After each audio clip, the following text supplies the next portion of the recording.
En la trinchera, rodeado de muerte, lodo y silencio, cuando empieza a oír el llanto de un niño, bajo, constante. Y lo peor, viene de dentro de la tierra. No hay forma de correr, ningún lugar al que escapar. Solo queda escuchar. Esa noche, el frío era común.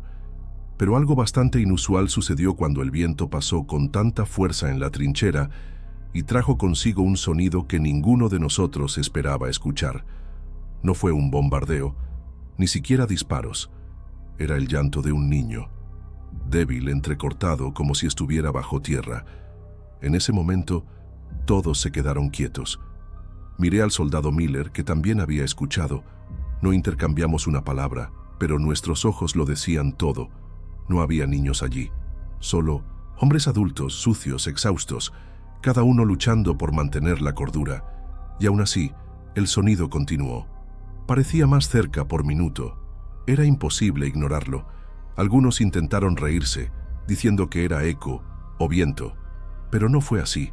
Eso tenía sentimiento, dolor, desesperación y aún más extraño, parecía llamarnos, como si supiera que estábamos escuchando y estaba esperando una respuesta.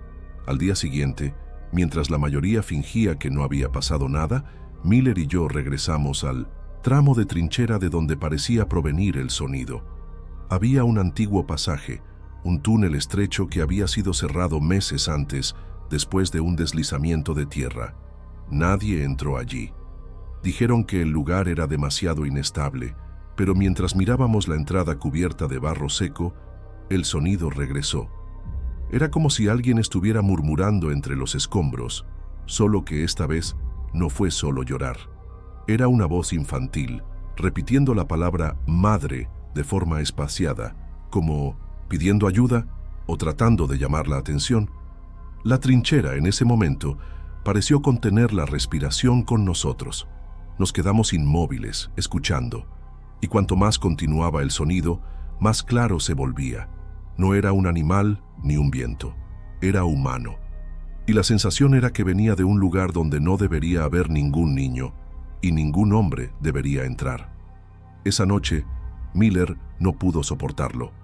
No era un cobarde, pero tampoco era intrascendente. Aún así, algo en esa llamada parecía ejercer una fuerza sobre él. Antes de la puesta del sol, me entregó su reloj, su cadena de bolsillo, y se limitó a decir: «Si no vuelvo en 10 minutos, cerrarás el túnel». Traté de detenerlo, pero ya se iba, sosteniendo la linterna con dedos temblorosos. El túnel era estrecho, húmedo, y cada paso resonaba como un tambor amortiguado. A los 7 minutos escuché pasos que regresaban. Reapareció, pálido como un cadáver. Su boca temblaba. No dijo nada. Simplemente se sentó en el suelo y comenzó a dibujar. Hizo círculos con el dedo en la tierra húmeda. Luego, con la bayoneta, dibujó lo que parecía una muñeca, con ojos cosidos y una sonrisa torcida. Cuando le pregunté qué vio, respondió sin mirar a nadie: «Ella está ahí abajo, y ella no está sola». Esa sentencia fue el principio del fin de nuestra paz. 2 días después del descenso de Miller, una patrulla encontró algo en el túnel que nos dejó sin aliento. Era una muñeca, tela sucia y gruesa, con ojos hechos de botones cosidos torcidos y un hilo de alambre de púas envuelto alrededor de su cuello. Estaba colocado con cuidado, como si alguien o algo lo hubiera puesto allí a propósito. Lo más extraño, estaba seca, intacto, y por dentro todo estaba empapado, podrido. Cuando se lo entregaron a Miller, retrocedió como si hubiera visto un fantasma. «Me lo dejó a mí», murmuró. A partir de esa noche, el llanto regresó, más frecuentes, cerrador, y junto con ello, algo ha cambiado en todos nosotros. Uno de los soldados comenzó a hablar solo. Otro fue encontrado riendo en la oscuridad, con la mano llena de tierra. La trinchera ya era un infierno en sí misma. Pero ahora tenía ojos. Teníamos la sensación de que algo estaba mirando. En un cambio de guardia durante la noche, escuché pasos ligeros corriendo por el barro. Pensé que era uno de los soldados que regresaba del baño improvisado, pero la silueta que vi era pequeña, demasiado pequeño, como un niño. Disparé una orden en voz alta. Silencio total.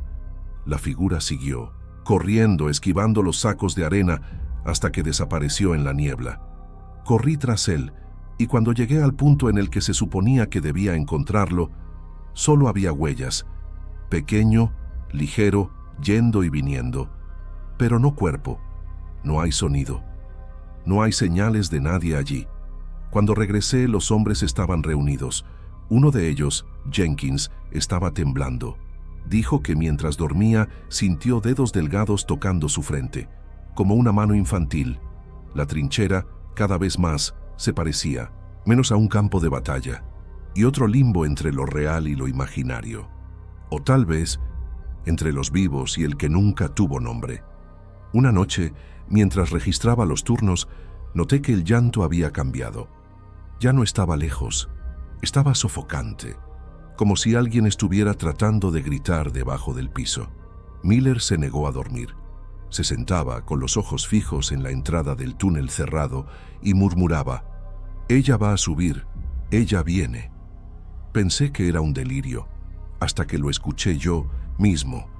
No era solo el sonido de un niño llorando, era un rasguño como uñas raspando contra la piedra, un crujido como si la vieja madera estuviera siendo forzada. Me levanté de la tienda y vi temblar el barro del túnel, como si estuviera respirando. Mi cuerpo se congeló. Olí un olor dulce y podrido como flores dejadas demasiado en el velorio. Corrí de regreso, pero ya era demasiado tarde. Miller estaba dibujando círculos de nuevo y había suciedad en sus uñas.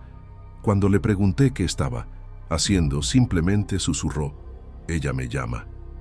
A la mañana siguiente sucedió algo extraño. Ningún sonido resonó a través de la trinchera.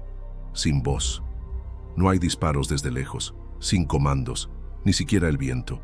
Era como si la guerra hubiera terminado. Miré a mi alrededor y noté que todos los soldados parecían confundidos, moviendo la boca sin hacer ruido, como si sus bocas estuvieran atrapadas por algo invisible. Lo único que escuchamos: estaba llorando, bajo, persistente, rítmico, y aún más aterrador, vino de todos lados, como si las paredes vivas de la trinchera estuvieran llorando. Miller, ese día, se desplomó, cayó de rodillas, se tapó los oídos y gritó, pero el grito no salió nada, solo sus ojos hablaban, puro pánico. Cuando el sonido del mundo regresó, horas más tarde, había huellas de manos infantiles dibujadas en el barro por toda la trinchera. Algunos estaban dentro de las tiendas. Durante un amanecer tranquilo, uno de los reclutas, Thompson, comenzó a cavar junto a su tienda.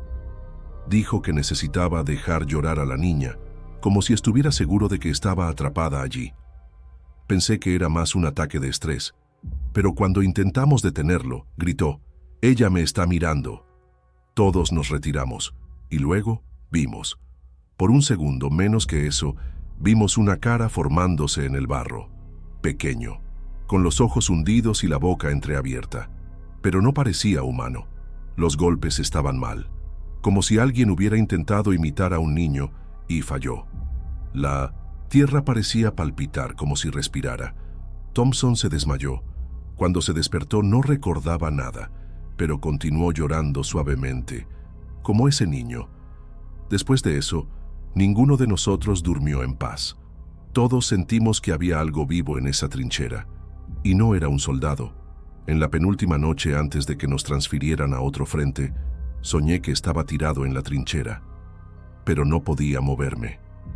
El cielo estaba negro, sin estrellas, y todo estaba en silencio, hasta que escuché, no con mis oídos, sino directamente en mi mente, una voz delgada y familiar.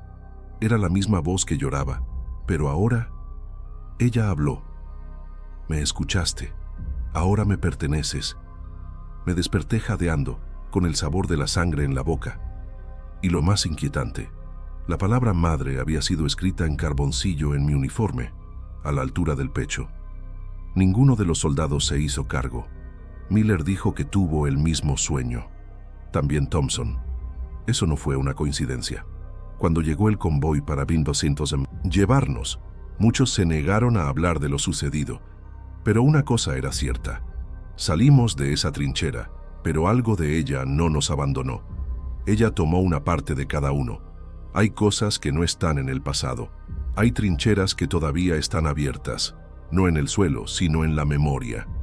Años después de la guerra, escuché que otra tropa estaba estacionada en esa misma línea. Algunos soldados informaron de sonidos por la noche.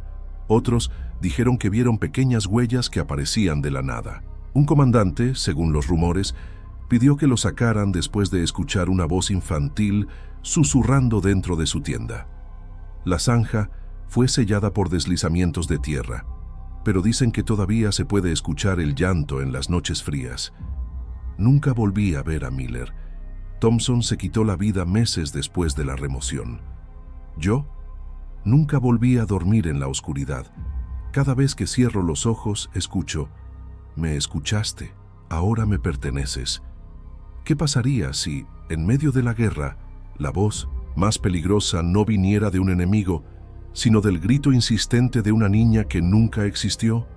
Trató de olvidar, trató de silenciarlo, pero algunas voces permanecen dentro de la cabeza, incluso años después.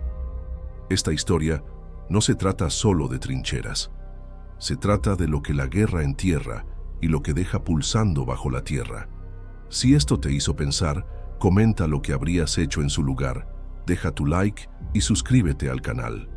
Porque hay informes de que el mundo trató de enterrar, pero siguen llamando.